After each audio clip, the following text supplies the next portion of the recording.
Hello বন্ধুরা, আজকে তোমাদের সাথে একটা টেস্টি পাস্তা রেসিপি শেয়ার করছি। তার জন্য সবার ফার্স্টে জল গরম করে তাতে নুন আর তেল দিয়ে পাস্তাগুলোকে বয়েল করতে দিয়েছি। আর এদিকে কিছু সবজি কেটে নিয়েছি। তার মধ্যে আছে পেঁয়াজ, আদা, রসুন, ক্যাপসিকাম, অল্প একটু আলু আর টমেটো কুচি।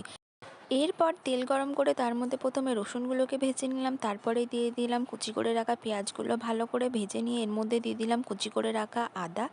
এরপর আরও কিছুক্ষণ নাড়াচাড়া করে নেবার পর এর মধ্যে দিয়ে দিলাম চেরা কাঁচা লঙ্কা, তারপর দিয়ে দিলাম কুচনো আলু। এটাকে ভালোভাবে নাড়াচাড়া করে নিয়ে দিয়ে দিলাম ক্যাপসিকাম কুচিগুলো।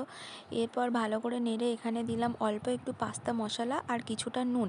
এগুলোকে ভালোভাবে মিশিয়ে নিয়ে নাড়াচাড়া করে নিয়ে এর মধ্যে দিয়ে দিলাম কুচি করে কেটে রাখা টমেটোগুলোকে। এরপর আবারও ভালো করে মিশিয়ে নেওয়ার পরে এখানে দিয়ে দিলাম অনেকটা পরিমাণে টমেটো কেচাপ, কারণ কেচাপ ছাড়া তো পাস্তা একদমই হয় না বললেই চলে।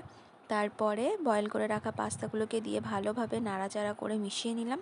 এরপরে দিয়ে দিলাম পাস্তা মশলা, সেটাকেও ভালোভাবে মিশিয়ে নিয়ে দিয়ে দিলাম কিছুটা পরিমাণে অরিগ্যানো। এরপর আরও একটা কড়াইয়ে তেল গরম করে তাতে একটা ডিম ফাটিয়ে ভেঙে ভেজে নিচ্ছি। আমি এক হাতে ভিডিও করছিলাম বলে এরকম করে ভেজেছি। যাই হোক, এরপর এগুলোকে ঝুড়ো ঝুড়ো করে ভেজে নিয়ে ওপর থেকে ছড়িয়ে দিলাম পাস্তার মধ্যে। তারপরে আরও একটু নাড়াচাড়া করে নিলাম। আমাদের টেস্টি টেস্টি পাস্তা কিন্তু একদম রেডি। তোমরা কারা কারা পাস্তা পছন্দ করো আমাকে জানিও। চলো আজকের মতো টাটা।